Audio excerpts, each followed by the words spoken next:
So we first start out with some coconut oil and shea butter melted down. Then we add some sweet almond oil, and then olive oil. Then we're going to use some Moroccan red clay. Now I will say this did turn my soap a little more copper than I wanted to, but I like the final product. Just watch. We're going to blend it all together with my immersion blender from KitchenAid.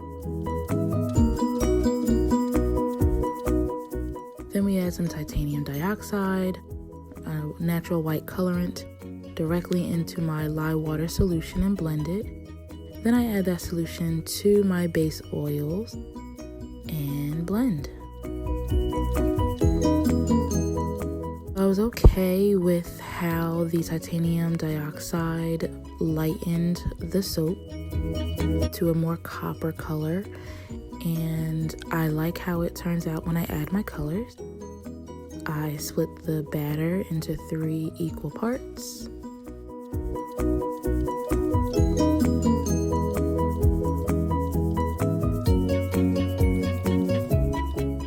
Now to color the soaps. Titanium dioxide in 1, Lala Mica from Mad Micas in another, and Flotation Device in the 3rd. I added Jailhouse Red to Flotation Device, honestly because I just wanted to see how it would look. The colors were so vibrant, and I just loved how it came out in the end. The titanium dioxide definitely lightened the colors a bit more, and that's kind of what I was going for. I wanted it to be a tri-color pattern, and honestly it really came out how I was hoping it would.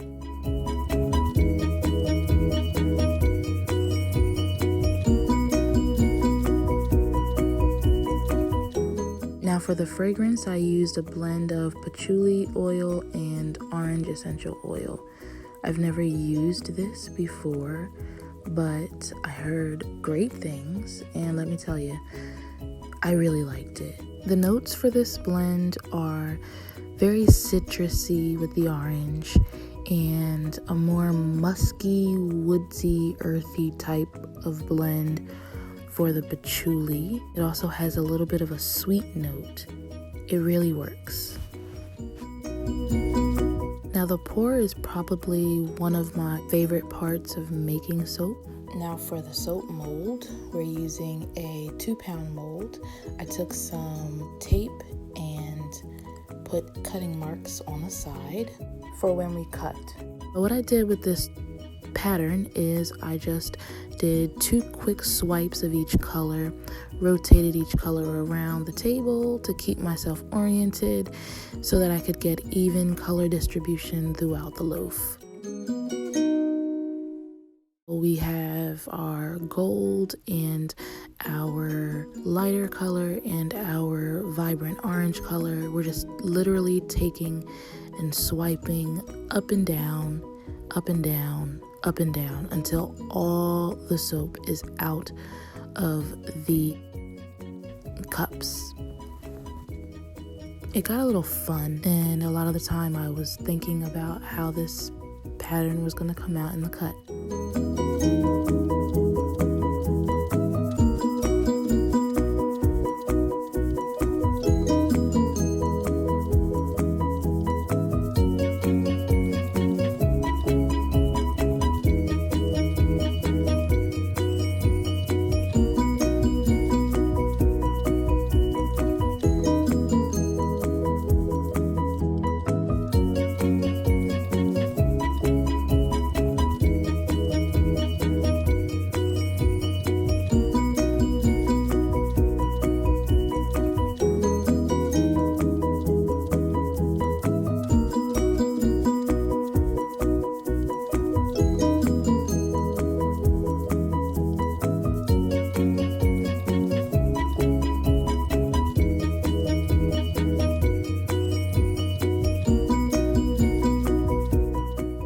Probably my next favorite part is making the top.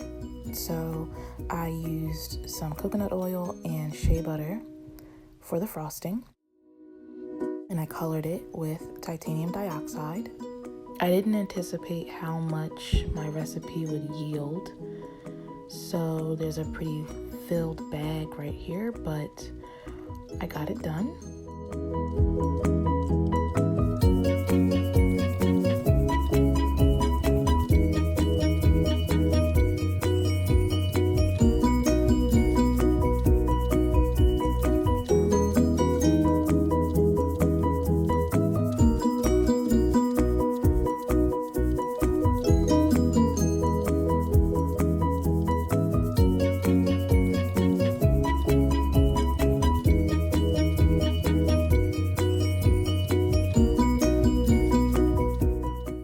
My favorite part about frosting my soaps is that I can build upon it. So you see that there's the first layer, and then I go in between each dollop and add a second layer, and then I eventually come back and add a third. Now sometimes I get some air pockets in the batter, so I have to go back and fill those in, but I have plenty of frosting to do that, so no worries.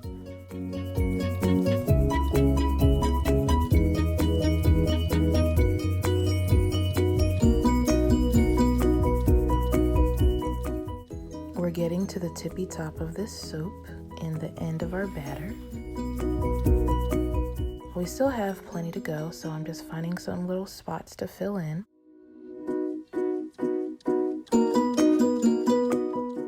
In hindsight, I definitely could have added more to one side of this soap than I did, but that's all right. Now it's time to bejewel. These are some jewels I made with glycerin soap, and I colored them with the flotation device and Lala micas, both from Mad Micas. The colors are so vibrant, and when we cut it, it'll match so well with the inside of the soap. Some of the jewels are clear, some of them are clear with a tad bit of gold inside, and then some gold is darker than others. And then of course you see the orange.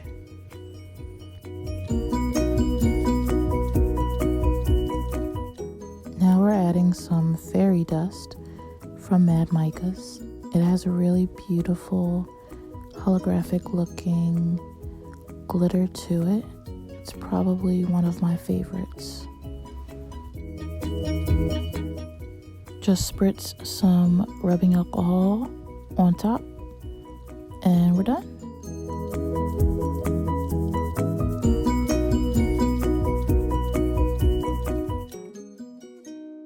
Now I was a bit impatient with the unmolding, but look at this pour pattern.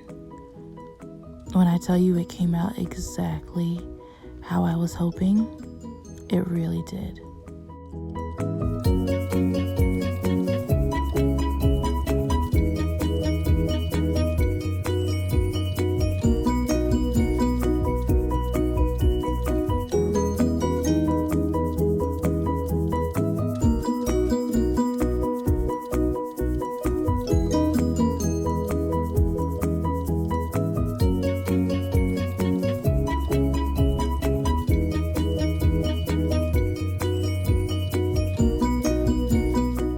Thank you guys so much for watching. July Jewel is now available in our Etsy shop.